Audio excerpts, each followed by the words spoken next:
It seems like when none of us were looking, they made an entire cinematic universe for Big Mouth. I wonder why, Big Mouth, that show with all the... You know what? No, if you've made it this far without finding out, I'm not going to be the one to spoil that for you. Yeah, that show's just been renewed for a 7th season, with season 6 releasing later this year, and they've commissioned a 2nd season of a spin-off that focuses on all of the more annoying parts of the main show. Oh, I wonder what that's like. Can't you just let me watch penis hockey in peace, for Christ's sake? Okay. It seems like every network, studio, and streaming service want desperately to be the ones behind the next big adult animated comedy. And can you really blame them? I mean, when it comes down to it, money. As a result, new shows are being churned out like nobody's business. Guys, the shadow shouldn't be falling on the window. From the outside looking in, the strategy may as well be just greenlight fucking everything and see what works. But if that really is the strategy, then of course, eventually we're gonna get a show that actually remembers that the secret to comedy is being funny. Of course though, the strategy in real life is going to be a lot more complex than that. Probably. One trend I'm sure we've all noticed in these bad comedies getting greenlit is that they're all pretty formulaic and derivative. I mean, I'm pretty sure if Family Guy and Rick and Morty never existed, all of these shows would look completely different because they'd be stealing from something else. Art style isn't something I tend to touch on very much, but I don't really think there's anything better to show the difference between all of these production line shows and today's topic, Smiling Friends, yeah! In a climate where loads of animated shows coming out are criticized for looking the same as one another, Smiling Friends doesn't even look the same as itself. That doesn't make any fucking sense. I've clearly gone mad. But it's true though. Instead of limiting itself to the same flat, unexpressive, derivative, boring. It routinely chooses different art styles to best express the personalities of different characters or the tones of particular jokes. Like, no, I wasn't cutting between different shows there, those were all clips from Smiling Friends. The main 5 Smiling Friends, Pim, Charlie, Glep, Alan, and Smallmoo, basically just are their distinctive profile silhouette with a face and shape that matches their personality, all filled up in one solid unshaded block color. They're all simple, easily recognizable, and all particularly good at expressing their particular character's typical emotional range. Their designs are all really well suited not only for their roles within the show, but to act as iconography for the show as well. It's a really refreshing change from, oh hey, this kind of feels like they took a background character from Family Guy, but now they're the main character. Then we have their boss, Mr. Boss, who's a bit more human. In contrast from the simplicity of the protagonists, he's drawn with an excruciating level of anatomical detail, and is generally used to tell jokes that are just a bit weird and unsettling. We are now far beyond the territory of just flat block colors with only the level of detail needed to express emotion. Look at the hands on this fucking cutie pie. They're just vague hand shapes. It's basically just his cute little sausage fingers that distinguish them from his arms. Mr. Boss, on the other hand,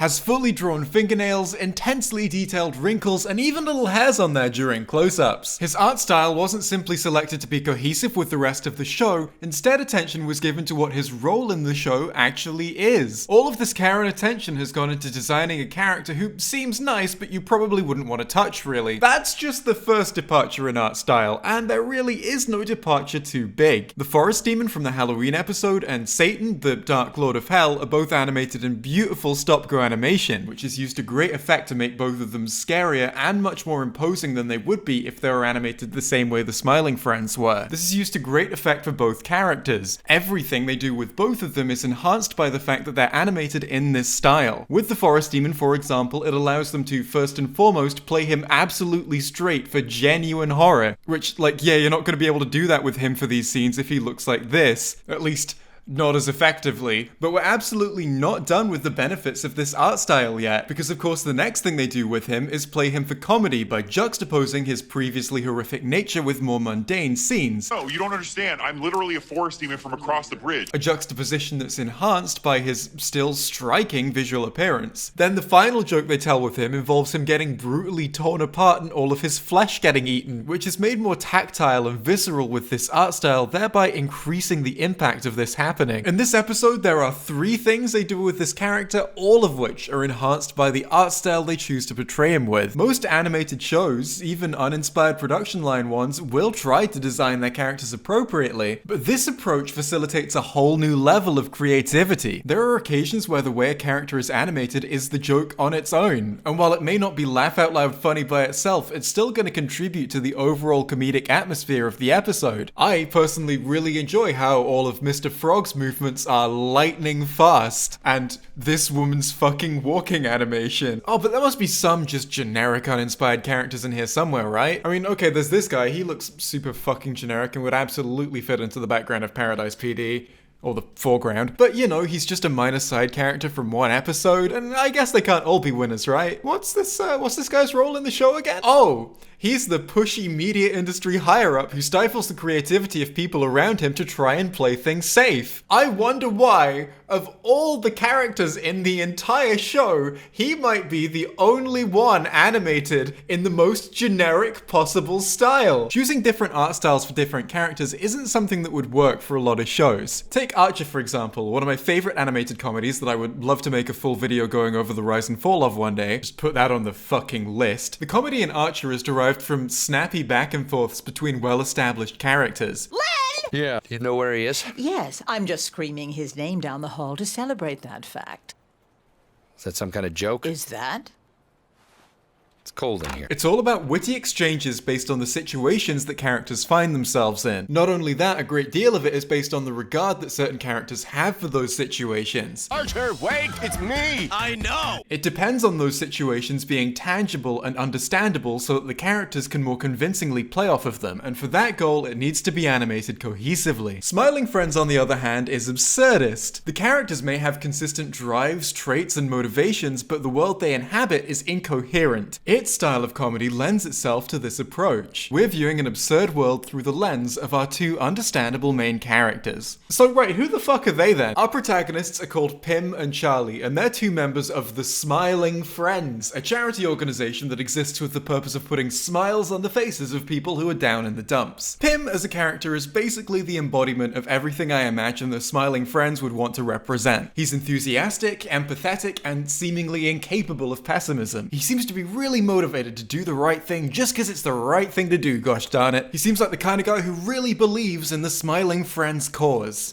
If I knew him, I'd be willing to wager that he originally joined up with them just because he really cares about making sure that all the people around him are doing alright. On the other end of the scale, we have Charlie, a Rust player. This dynamic duo doing their job makes up the format of a typical episode. The 2 will be summoned to the scene of someone who's feeling a wee bit gloomy and will spend the episode trying to figure out how to cheer them up. Over the course of this, Charlie will act as a foil to Pim, counterbalancing his enthusiasm with a much more relaxed and chilled out attitude. It's not like he never tries to help, but to Charlie, making people smile is much more of a job than a passion. These clashing attitudes make up a large amount of the dynamic between the 2 as they try thing after thing to try and solve a person's problem. We get absurdism in the generally accepted format of a procedural. Pim and Charlie will be hanging around in the Smiling Friends office building before they're summoned to help someone. They'll be given a job and then rush off to go and help the person they need to cheer up. Of course, their first attempt can't succeed because then the episode would just end. If that kept happening, then the series would be really short.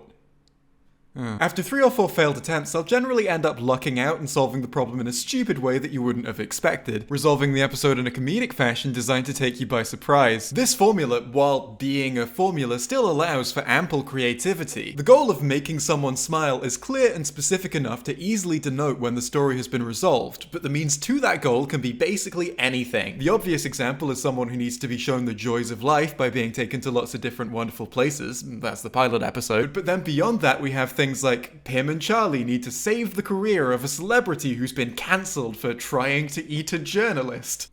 Fair. Pim and Charlie have to save the love life of a shrimp. Okay, and that's it. There are no more episodes that specifically adhere to this formula, at least not strictly. There are episodes that come close and are still bookended by a character smiling, but like the art style, the formula isn't something that the show really feels the need to adhere to rigidly. Less drastic departures from the formula include things like Pim and Charlie get tangled up on their way to the person they need to help, have a whole adventure on their way to her, and when they get to her, find out that during their adventure they accidentally solved her problem already. So I guess we did it, right? We technically made you smile? I guess you did. Cool. In these softer departures, the show can use basically any premise it likes and tell any story that it wants to, but while still being able to retain the element that a character smiling is a clear indication of the episode's resolution. More radical departures include things like they go out for a meal, discover the owner of the joint has been murdered, and then get roped into solving the murder by the police. There's no smile to indicate the ending here, but I mean, it ends when they solve the fucking murder. It's not that hard to figure out. So what's the fucking comedy actually like then? That seems like something we should touch on at some point. Well, like every other aspect of the show we've covered so far, there's no rigid formula. Of course it has its tropes, but a lot of the jokes in the show are just entirely unique. Take for example the episode Frowning Friends, which introduces a bizarro version of Pim and Charlie called Grim and Gnarly. They're proprietors of nihilism. Nihilism? I nearly mispronounced that word. That'd have made me seem stupid. They're proprietors of nihilism who go around trying to convince everyone that life is meaningless and worthless and that they should just give up. Genuine believers of this ideology think that nothing, even their lives, have any value at all. But at the end of the episode, when Mr. Boss threatens Grim with a gun, he immediately starts crying and pisses himself. This show delivered a criticism of a character's underlying ideology with piss. Piss! I have a lot of respect for that. It has meaning, it provides observational commentary, and it does it in the least dignified possible way for the person it's criticizing. Every aspect here is working in favor of this joke. Are there any other jokes like this in the show?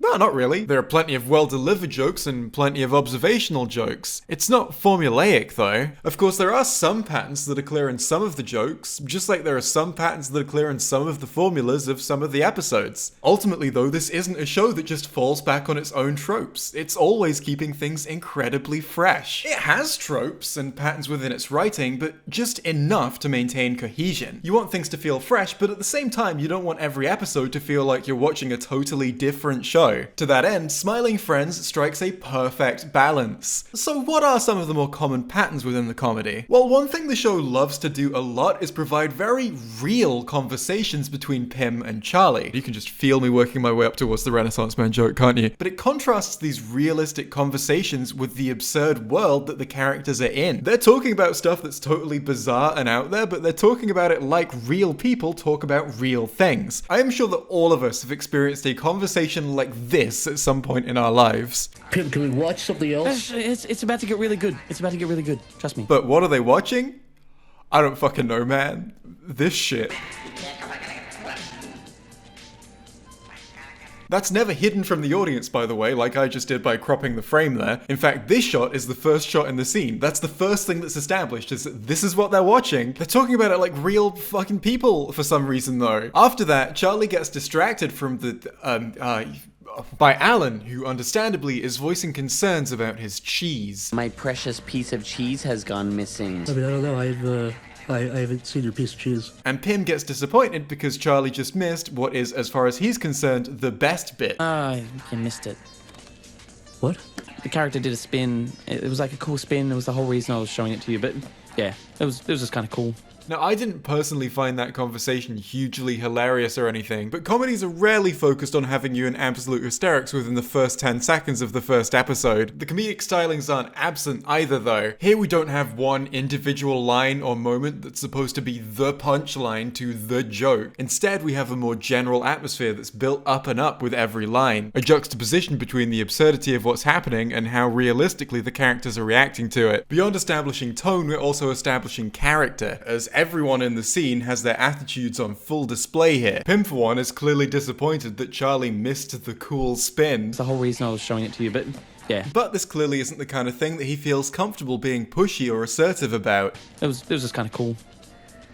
Okay. Charlie, on the other hand, isn't really invested in the situation. With his first few lines in the show, we're already learning that he's not the kind of guy who naturally goes out of his way to make other people happy. If he was, he might offer to skip back and watch the spin, or apologize or something. Instead, he's just sort of chilling out and not that interested in engaging with his surroundings. And finally, Alan, he just wants his fucking cheese. This scene may not be absolutely knocking you out of your socks, but it's working on multiple levels to do multiple things. It's establishing both tone and character, and considering those are two of the most important aspects of the show, they both absolutely belong in the opening scene. The comedic style here also isn't based on individual jokes. Instead, each line builds on the previous to achieve a cumulative effect. This is something that Smiling Friends does quite a lot. Yeah, I was just reading about how the Renaissance men are coming in town. The Renaissance Man joke is the prime example of how the show manages to combine the relatable with the absolutely bizarre. Who are they? Who's the Renaissance man? The break room seems pretty dead, and Charlie decides to make conversation by just sharing what it is that he's reading. Pim, engaging in that conversation, asks a follow-up question, which Charlie, not actually having read that much, can't answer. Oh, it just says here. It just says here that the Renaissance men are coming in town, and by the looks of it, it's like super soon. Pim naturally assumes that Charlie knows more than he actually does. Who are the Renaissance men? I don't know who they are. Like the Renaissance Fair? When Charlie was just thinking out loud while scrolling through his phone. Look, I'm just telling you what I'm reading here, man. That's all I know. You know as much as I know. I'm just reading off this thing. It says the Renaissance men are coming in town really soon. It's just a well-developed conversation between two characters making misconceptions for reasons that we, the audience, can clearly understand, without it being so obvious that the characters within the scene should know themselves, which can be a really difficult balance to strike. So far, the comedy is basically just observational. Essentially, hey, don't you relate to this situation? But of course, the episode is going to build on it. After this brief exchange, the episode just gets on with its story by introducing Grim and Gnarly, because this is the same episode I was just talking about before. After the smiling friends win and get Grim to smile, Smiling feels good. Ooh, ooh. and he turns into Justin Roiland for some reason, this happens. This is a beautiful ending. Fire! Some random fucking dudes show up on horseback and shoot Grim and Gnarly with a bow and arrow, and Charlie immediately assumes, oh, they must be the Renaissance Man. What just happened? Oh, the Renaissance men came into town finally. I literally told you at the beginning the Renaissance men were coming into town. He didn't believe me. To a viewer, what's happened in Charlie's brain is pretty obvious. He knew that some guys called the Renaissance Men were coming into town, saw these guys in historical dress, and assumed, oh, that must be them. He's just making sense of the information that he has. Well, so you knew they were going to come and kill Grim and Gnarly with arrows and stuff? To Pim, though, this just reawakens the misconception that Charlie must know stuff about these guys. No, I didn't know that was going to happen. Who are the Renaissance men? I don't know what that means, because that's not Renaissance. He even correctly points out that they weren't in Renaissance period dress. They were in a different form of historical dress. But that's not, they don't look like Renaissance men. What? I literally, like I don't know. Completely different era. And we end the episode on the note of the characters just being a bit miffed off with each other because of their failure to effectively communicate. I'm literally telling you the extent of my knowledge. I knew that the Renaissance men were coming into town. That's it.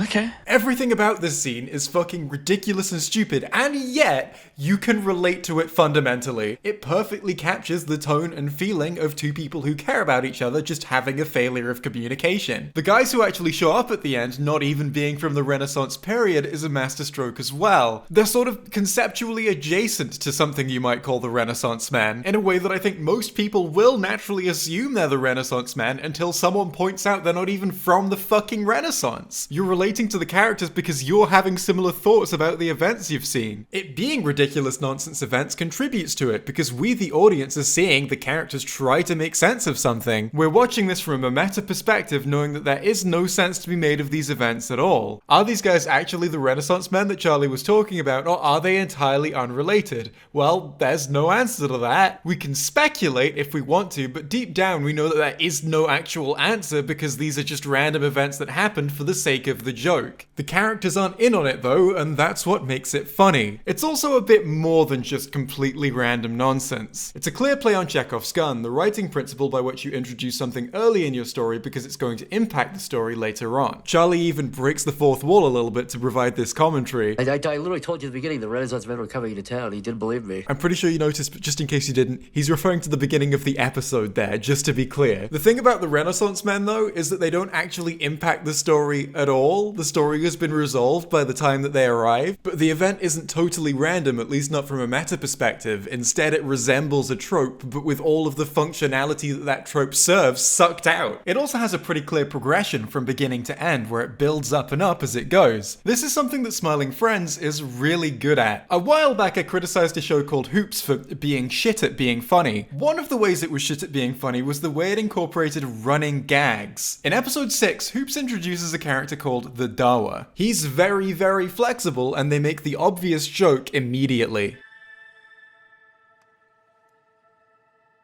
Whoa, look at you! Are you sucking your own dick? No. Then, as a form of running gag, they wholesale repeat this joke over and over again. Every time the Dawa is on screen, there's a strong chance the main character Ben is going to reference how he could totally suck his own dick, and that's really funny. You're into little man Tate, and you could suck your own dick? You might be alright after all, Dawa. They even bring the Dawa back in the series finale just so they can make this joke again. Fuck you, Dawa! Go suck your own dick! There's never anything more to it, it's always literally just, lol, this character could suck his own dick. And you, Dawa, stop trying to fucking change people. Sure, I'm angry, but it's who I am. If people don't like it, then they can shove it up their asses. With that said, I find it very impressive you can suck your own dick.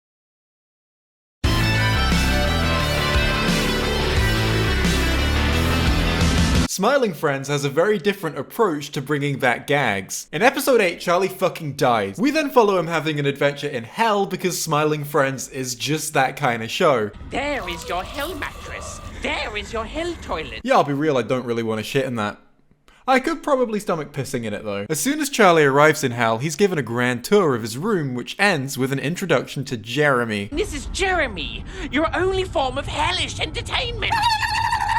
Yeah, I already think this is funny and you can't stop me. The substance of the joke here is pretty simple. Hey, you've arrived in hell, and instead of the conventional torture you might expect, you're being tortured with the fact that the entertainment is something a bit annoying and obnoxious. Although genuinely not as obnoxious as— but everything about the delivery just makes this for me. Everything about Jeremy, from his cute little face to his weird proportions to the fact that he is called Jeremy, really helps. He's actually kind of adorable and charming in his own little weird way. This means he's not just annoying and obnoxious, which makes it way easier to smile in response to him, which in turn makes it way easier to laugh in response to him. Like, people don't actually tend to be in the mood to love when they're irritated. It's coping and seething, not coping and wheezing. So with this, we already have a perfectly good joke. Charlie is the kind of character who doesn't really have any patience for stuff like Jeremy, and says this to him. Dude, if you do that again, I'm gonna punch you. I'm not kidding. And that's it. That's the end of this gag with Jeremy. He's present for the rest of the scene, but just in the background reacting to what happens with facial expression. Oh, and when this other demon gets upset, Jeremy puts his arm around him, which is just a cute, funny background detail. After that, Charlie goes and gets on with the plot of the episode. We get some gags about him meeting his grandma in hell, which are just all delivered perfectly. That seems a little bit unreasonable. I don't think you should be in hell for that. He goes on a journey looking for Satan. I'm almost there. I think the biggest surprises are behind me. And it's perfect. So he did say one thing, and then the opposite thing did happen. But when in the past I've criticized lazy comedies for relying on that formula of joke, that's been because it's the only thing there is to the joke. This bathroom is a lifesaver. I've taken some grade A leaks in here. The best part is there's never a line.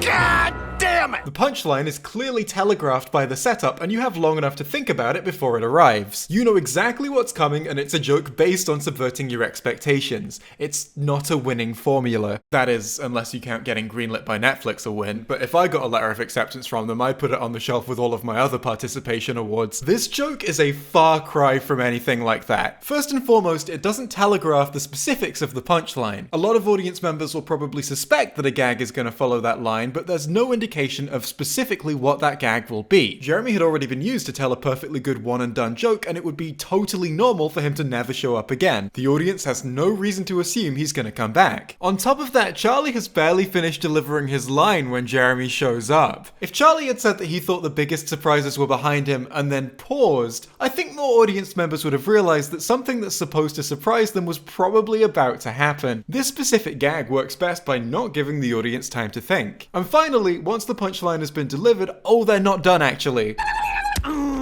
You're hopefully already laughing, and then more is added to the joke. Charlie did say that he was gonna punch Jeremy if Jeremy did that again, but you're not thinking about that right now because you're still in the middle of being surprised by Jeremy being here at all. So the show manages to catch you off guard again in the middle of it catching you off guard already. This is how you do a fucking running gag. If Jeremy had been a Hoops character, as well as looking shit, he would probably have just shown back up and then sort of done his thing after you already knew he was there. Dude, I warned you. I said I was gonna do that if you did that again. The story progresses and Charlie actually talks to Satan, but it doesn't go super well, and Satan gets mad at Charlie and decides to torture him. In the midst of all the torture, Jeremy gets his fucking revenge. in a joke that was in no way telegraphed whatsoever, and moreover actually expands upon the previous material rather than simply repeating it. Of course, expanding on your material is important, and Smiling Friends is great at it. One of my personal favourite jokes in the show is the Smormoo joke. Episode 3 of the show starts with a fake poll asking viewers to text in whether or not they want Smormoo to be added to the regular cast of Smiling Friends. If you want Smormoo to be the 5th Smiling Friend,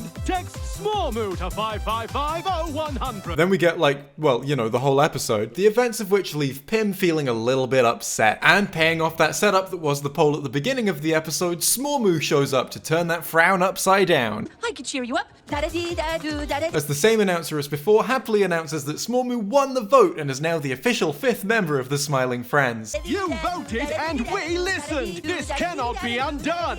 Smormoo is here to stay. Now, the callback to earlier, as well as the satirization of actual shows that really do this kind of thing, is layer 1 of the joke. Obviously, Smormoo seems kind of annoying and you probably wouldn't want him in the show, but fuck you, that's how the vote went and now this is what you're stuck with. For a lot of comedies, that would probably be the whole joke, you know, if they'd managed to come up with it. If you want to make a physical connection with someone, the only thing that matters is pheromones. You mean body odor? That's actually an offensive label created by Big Deodorant. Okay. But this is Smiling Friends, so of course they build on it. When the announcer says, "You voted and we listened," here's the graphic they show. It's Smormoo! You voted and we listened! And not only are you hit in the face with how close the vote was, you suddenly have a split second to comprehend the fact that apparently Smormoo was elected via electoral college. And there's separate charts for the popular vote and electoral vote. It's beautiful. If it's your kind of thing. This show is really fucking funny. Thought, care, and effort has clearly gone into every part of it, from the animation to the jokes. The characters are incredibly well realized and important to act as a grounding force through which the audience can appreciate the absurd world they're in. In fact, the main complaint I have about it is how little of it there is. At one season of 8 episodes at 10 minutes each, there is an hour and 20 minutes of it, which isn't very much, but I'm sure we'll get more of it. All we have to do is be patient. From everything we've gone over today, this is clearly a show that thrives on meticulous thought and effort. No aspect of it can be squeezed out of a production line going off of a formula. It's glorious, and I can't wait for season 2, but I will. Also, sorry this video took a long time to come out. I was busy sleeping with your wife.